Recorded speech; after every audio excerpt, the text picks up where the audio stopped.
झारखंड लोक सेवा आयोग यानी कि जेपीएससी, झारखंड कर्मचारी चयन आयोग यानी कि जेएसएससी और अन्य भर्ती परीक्षाओं में कथित अनियमितताओं को लेकर रांची के जयपाल सिंह मुंडा स्टेडियम में छात्रों का आंदोलन 14वें दिन भी जारी है। और इस बीच राजनीतिक गतिविधियां भी तेज हो गई है। कांग्रेस नेता राहुल गांधी ने आंदोलनरत युवा छात्रों से फोन पर बातचीत की है, उनकी मांगों का समर्थन करने का भरोसा दिया है। वहीं भारतीय जनता पार्टी और एनडीए के नेताओं ने राज्य सरकार पर छात्रों की उपेक्षा करने का आरोप लगाया है। दूसरी ओर राज्य सरकार ने मामले की जांच जारी रहने और अब तक 19 लोगों की गिरफ्तारी का दावा किया है। आंदोलन का नेतृत्व कर रहे जेपीएससी और जेएसएससी रिफॉर्म मंच से सरकार के साथ बातचीत के लिए 11 संसदीय प्रतिनिधि मंडल का गठन किया गया और इसमें 8 छात्र प्रतिनिधि मंडल के अलावा एक वकील और 2 तकनीकी विशेषज्ञ इसमें शामिल है। छात्र प्रतिनिधियों में पीयूष कुमार सिंह, रविंद्र पासवान, राजेश प्रसाद और साथ ही साथ नीतू कुजर और कार्तिक सोरेन, रविंद्र, अंकित कुमार और शालू सिंह के नाम इसमें शामिल है।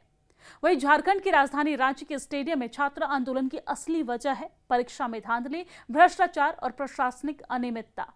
तो आपको बता दें कि झारखंड का जंतर मंतर कहे जाने वाले जयपाल सिंह मुंडा स्टेडियम में इसकी शुरुआत 5 जुलाई 2026 यानी Jharkhand public service commission JPSC की 14वीं सिविल सेवा प्रारंभिक परीक्षा परिणाम घोषित होने के 3 दिन बाद शुरू हुआ।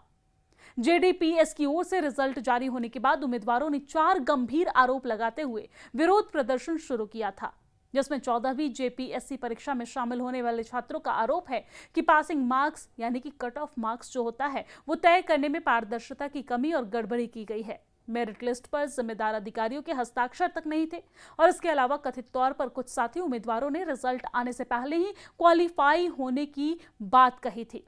और इसके साथ साथ दूसरा आरोप यह है कि ओएमआर शीट में हेरफेर का यह पूरा मामला है। दरअसल छात्रों ने प्रारंभिक परीक्षा की ओएमआर शीट में बदलाव और छेड़छाड़ का आरोप लगाया है। छात्रों ने तीसरे आरोप के तौर पर कहा है कि ब्लैक लिस्ट कंपनी को ही परीक्षा कराने का ठेका दिया गया।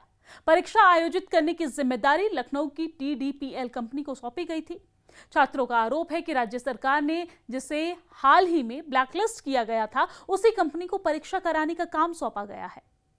छात्रों का चौथा आरोप यह है कि जालसाजों ने कुछ उम्मीदवारों को नेपाल, बिहार और बंगाल ले जाकर 135 से 150 प्रश्न रटवाए हैं, जिसमें से 120 सवाल हूबहू परीक्षा में आए हैं और सेंटर पर नेट बंद कराकर इस पूरी धांधली को अंजाम दिया गया। प्रदर्शनकारी छात्रों का यह भी आरोप है कि पैसों के दाम पर हेरफेर किया गया है। परीक्षाओं में यहां पर घालमेल के खिलाफ झारखंड की राजधानी रांची में पिछले 14 दिनों से छात्र विरोध प्रदर्शन कर रहे हैं।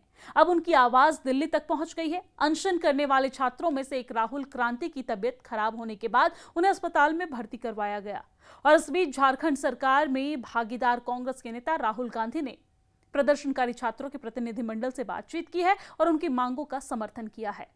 विरोध प्रदर्शनों के केंद्र में झारखंड की सिविल सेवा परीक्षाओं में प्रश्न पत्र लीक होने के आरोप हैं और हर साल झारखंड में सरकारी नौकरियों की भर्ती परीक्षाओं में लाखों युवा शामिल होते हैं।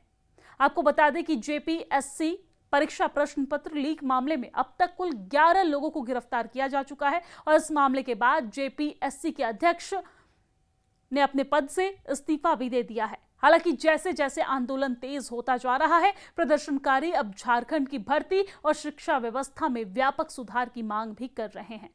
उनका कहना है कि इन व्यवस्थाओं पर लंबे समय से अनियमितताओं और गड़बड़ियों के आरोप लगते आ रहे हैं और इसके बावजूद भी सरकार कोई कार्रवाई नहीं कर रही है। उन्होंने सरकार से कार्रवाई की मांग की है।